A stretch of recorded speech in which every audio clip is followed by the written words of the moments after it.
The NCAA recently signaled its support, by the way, for colleges to drop marijuana from the banned substances list for student athletes. And our next guest says that decision endangers student athletes with a terrible message on drugs. Kevin Sabet wrote that.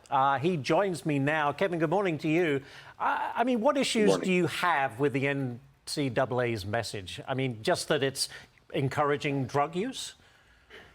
I mean, these are kids. These are people under 21, most of them. Our brains are developing up until about 25 or 26. And THC, which is the active ingredient, it's shot up in today's marijuana. It's super potent. It's destroying these kids' brains. Why on earth would we be sending a message to say, actually, yeah, you got a green light? You know, they have enough cultural messages telling them that. Why would we have them do that? It's a terrible recommendation. I hope they don't go through with it. Well, I mean, what's the reasoning? Who's saying, you know, it's okay, they can smoke pot and they can still play whatever sport they're playing? I mean, who's supporting it? I mean, are there experts telling the NCAA, hey, go ahead, you know, take it off the ban list?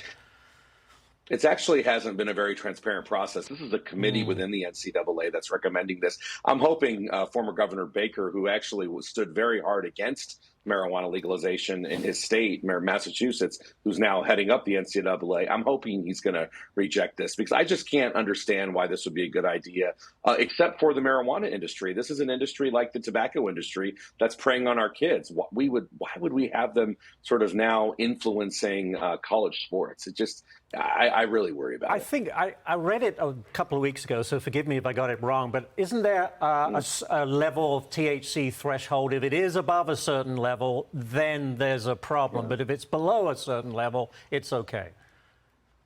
Yeah, it is. But the level is just ridiculous. I mean, the levels that they're talking about are, you know, you'd have to be smoking, you know, every day, all day for months to trigger the level. The level isn't good. There shouldn't be tolerance. It doesn't mean that we want to like arrest kids or getting them in trouble. But a lot of these kids, if they're using marijuana and test positive at a test, they might have a problem with it. Today's marijuana can be addictive. In fact, 1 in 3 people who've used in the last year in this country meet the criteria for a marijuana use disorder or an addiction, according to the APA. So this is something we should be screening for to get people off of it, get kids off of it. We want to help these kids. This doesn't do it. But it's difficult, isn't it? Because we just did the story about Maryland being the latest state to okay recreational use. So, you know, there are a lot of mixed messages.